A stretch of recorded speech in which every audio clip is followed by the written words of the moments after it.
the coffins and other persons carrying the remains of these high-powered government officials who perished during that helicopter crash will be let out pretty shortly. I was telling you that the Chief of Staff, Julius Debrah, is leading a high-powered delegation from the Jubilee House currently to receive the bodies of Dr. Omane Boamah, Dr. Murtala Mohammed Ibrahim, and all the other persons involved in this very tragic accident in the Ashanti region.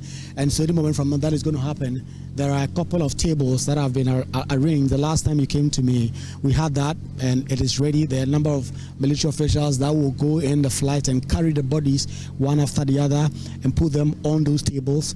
Before there will be a traditional, there will be some religious rites there. I've seen an imam, I've seen a Catholic priest, I've seen a pastor here. They are all here ready to actually pray on the deceased persons before they are led into the hearses that have all packed here, before they will be taken perhaps to a hospital. We do not have an understanding which hospital or which morgue.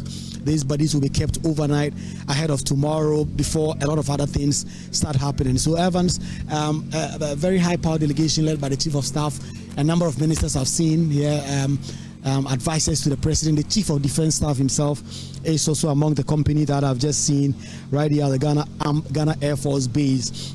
And any moment from now, that the Ghana Air Forces, the Armed Forces plane should be opened for the bodies to be taken out. A number of military officials have already gone in as they work on getting the coffins and other things ready and prepared appropriately for them to be brought out. So Evans, it's a really somber mood here at the Air Force Base.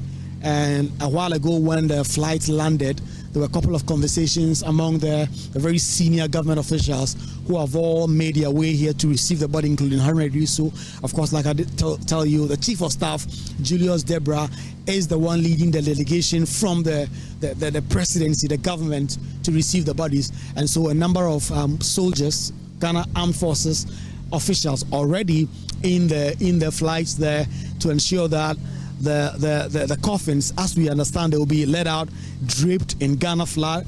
Then they will all be taken to the tables that have already been arranged prior to this flight landing here at the Ghana Air Forces Base.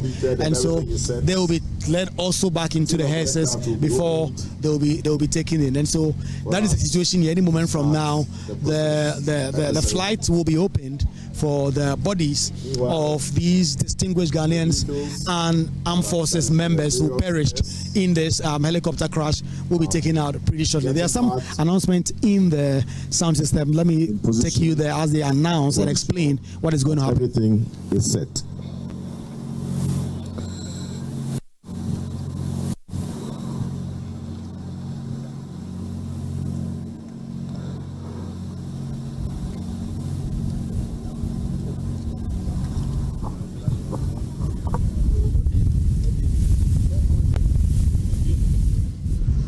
So any moment from now, we expect the doors to this Ghana Armed Forces flight to open, so that these bodies will be brought out. And it's a very pensive mode. In fact, from where I stand, I can see the Chief of Staff, Julius Debrah. He is really in a very pensive mood, just looking at the flight with his hands at his back. The ministers also here, a lot of them looking on the floor. Haruna Idrisu, so I can just see him doing his usual mannerism and his gestures, but you can just sense the tension and the somberness of the situation here at the Ghana Air Force Base right here at the Bema camp. Inside, you can also see from just the airport is there. And so any moment from now, this door will swing open, and then the Ghana Armed Forces, the soldiers who are here, will go in there and carry the body, the remains of Dr. Omane Boamah and all the other persons that tragically lost their life in this accident in the Ashanti region out. They'll be put on those tables. I would like to stand away pretty shortly. Request that all those with mobile phones cease or do not carry out any recording on mobile phones. Remember, you are in a security zone and all activities here are restricted. There should be no recording on mobile phones.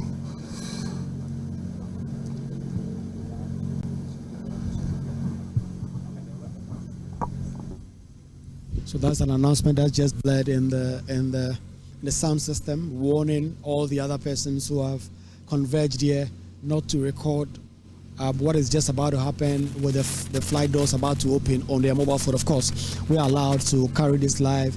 We are now set. Okay. And we await the opening of the tail of the aircraft.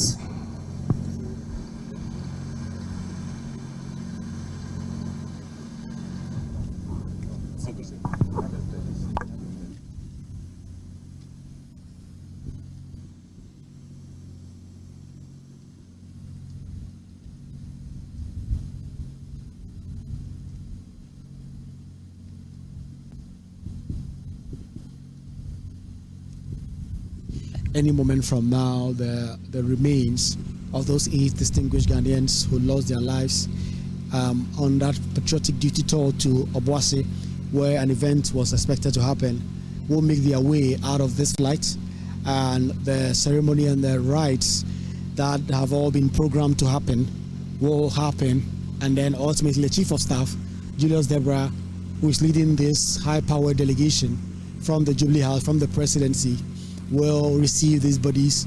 We understand the hearses are already primed to take these bodies. Once the aircraft is opened, specifics of some hospital in Accra we will kept have in a morgue and other things to happen. Let me listen to this announcement.